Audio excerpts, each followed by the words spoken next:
Hey guys, I'm Lizzie and this is Lizzie Reads and welcome to my favourite books of 2017 video. Now, yeah, I'm going to call it favourite books of 2017 because these are the books I enjoyed the most, not like the best. Like I haven't thought about like what's the best, what's got the best writing. I mean, some of them, obviously loads of these have great writing and stuff, but I've not thought about like analytical like things like that. I just wanted to tell you the books that I enjoyed the most and the books that I got the most out of this year. And a few of them were library reads, so I've got sort of books here that are sort of joined with that, or etc etc.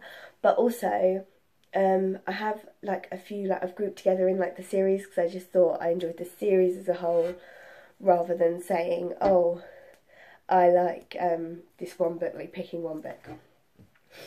So first of all, I'm going to talk about oh, by the way, these aren't in any sort of order or anything.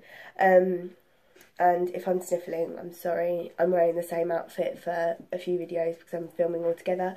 So, like I said in the other video, if you hear me sniffling, I've tried to edit out as much as possible, but I do have a little bit of a cold. But I really wanted to get these done while I'm still at home because I go home to uni tomorrow, so I want to have my bookshelves behind me just for a few more videos. So my first book is going to be one that I can't show you, and that is Museum of You by Carys Bray, and it's about this young girl called Clover and her identity and her attachment to her mother, who I keep saying mother instead of mother. It's because of the cold. I'm really sorry. I've like filmed that little clip like 4 times.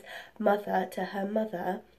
I can't remember her name anymore, but she's not in their lives and you're not really sure why, but basically Clover goes into their spare room, which is full of sort of like relics of her mother's life, and she's sort of trying to put them together. And I can't remember what the word is when you like write down the date and it's like a museum term. It's like a museum term when you like collect. Oh, I can't remember it, and it's really gonna annoy me.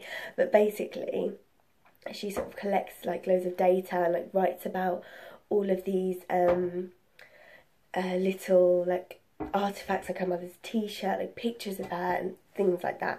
And she tried to put it into a little museum, and it's really about her father, their family as a whole, and how all these little people, all their like interconnecting family and friends, and how wonderful that is, and like their friendship and family relationships. I just thought I just can't get over how wonderful it was. I really want to get a copy to have on my shelves because I'm definitely going to be reading it again at some point.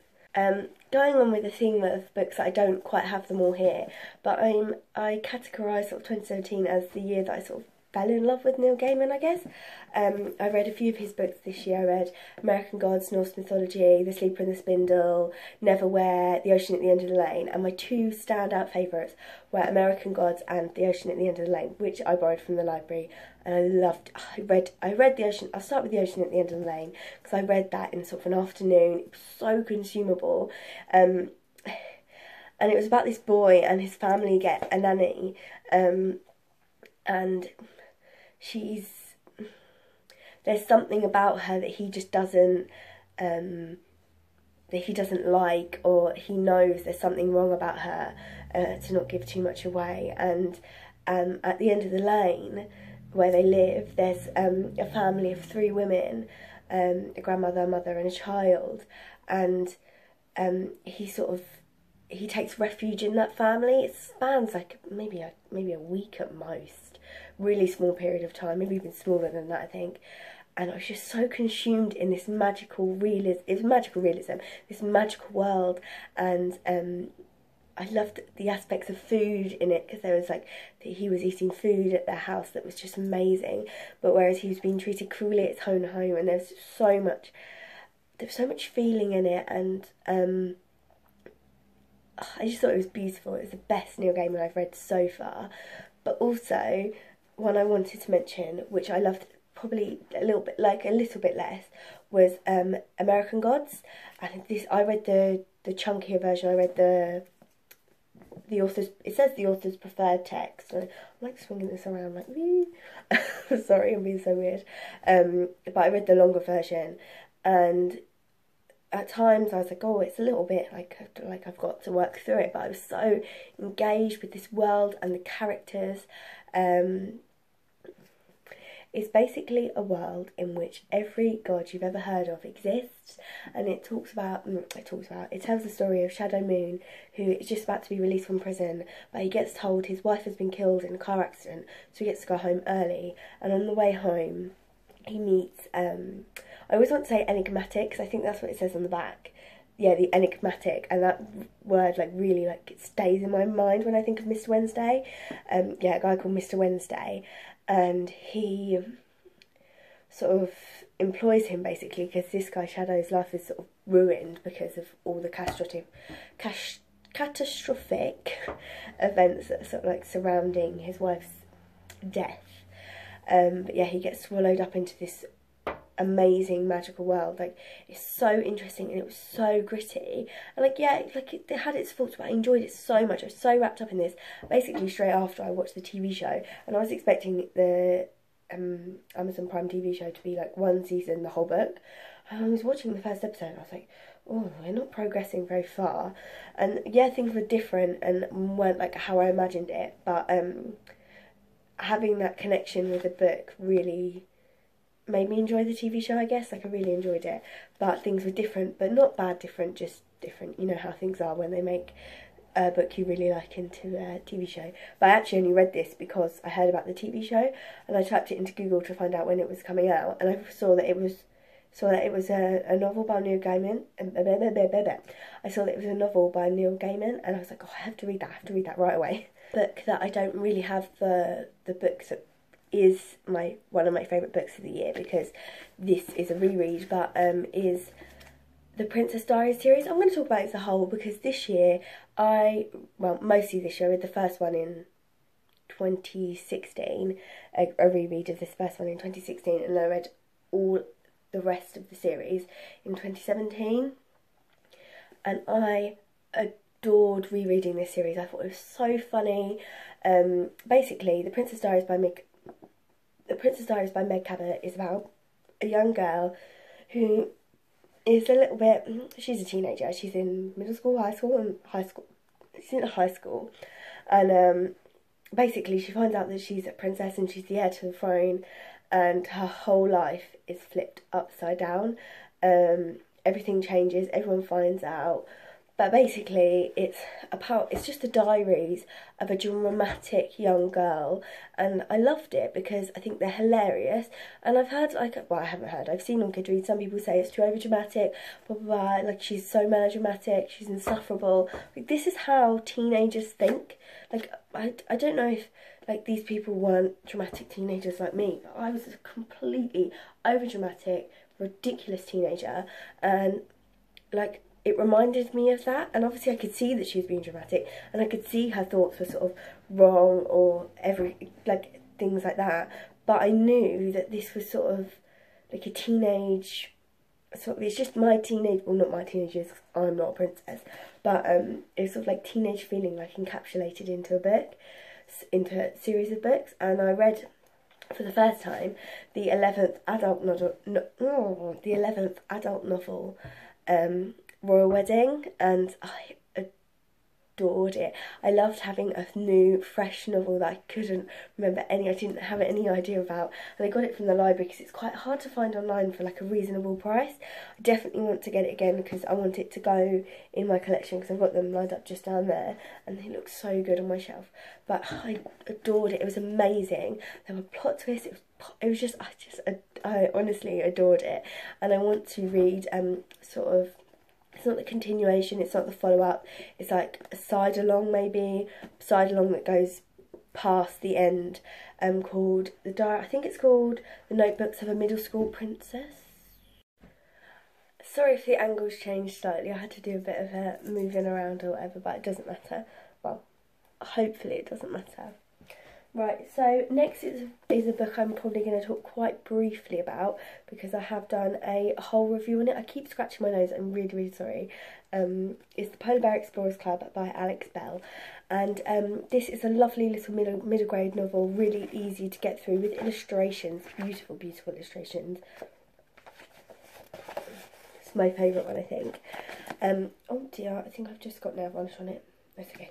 It's about a young girl called Stella and some sort of friends that she makes on an expedition, and it's there's so many different themes and there's just so much going on. I think it's really, really wonderful. I just enjoyed it so much. It's so wintry and beautiful. It could definitely be read in January. So yeah, I definitely recommend this to anyone of any age.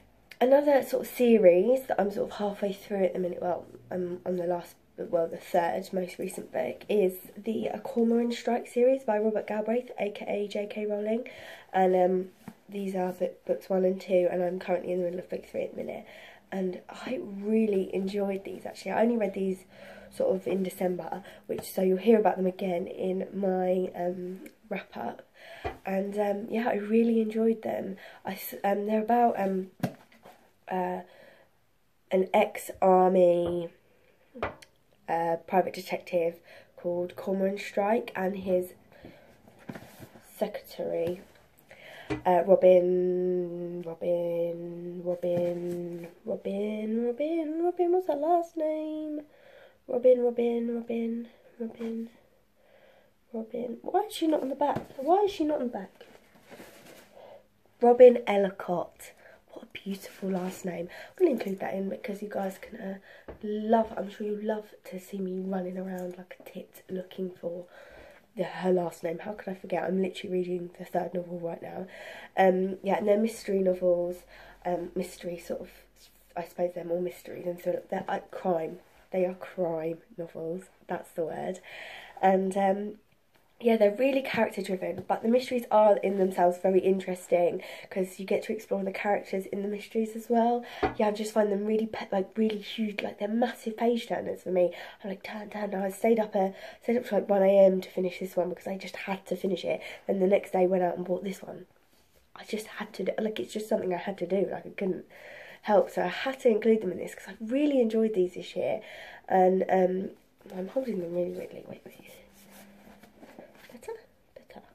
You're not you when you're hungry. Is that the other? Oh, so embarrassing. I'm going to hate editing this later because the more I ramble and chat shit, the more I have to cut out. Yeah, so basically, I really enjoyed these and I had to include them in my favourites list because thinking back on the last year, I couldn't not because these stood out. Maybe because I read them recently, but it wasn't too recent, I feel like. It was just because I read them recently. And lastly, for this, I think there's about 7 books or 7 series that I'm talking about just now. I'm going to talk about the Paper Girls graphic novels by... I've only got their last names on here, one sec. By Brian Vaughan, Cliff Chiang, Matt Wilson and Jared K. Fletcher. Well, that last one was easy to pronounce. I don't know why I did it slower than all the rest. This is actually the 3rd one. I've read all 3 this year, and this is the first year I've ever read a graphic novel before.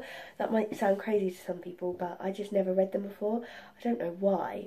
I bloody love them. These are so colourful. I won't show you that one because it might be a bit spoilery. They're so colourful and brilliant. Just like that, like, oh, it's beautiful. And the hues, oh, the artwork is amazing. The story is really interesting. And I just find that I can fly through them and they look at this cover, this is amazing.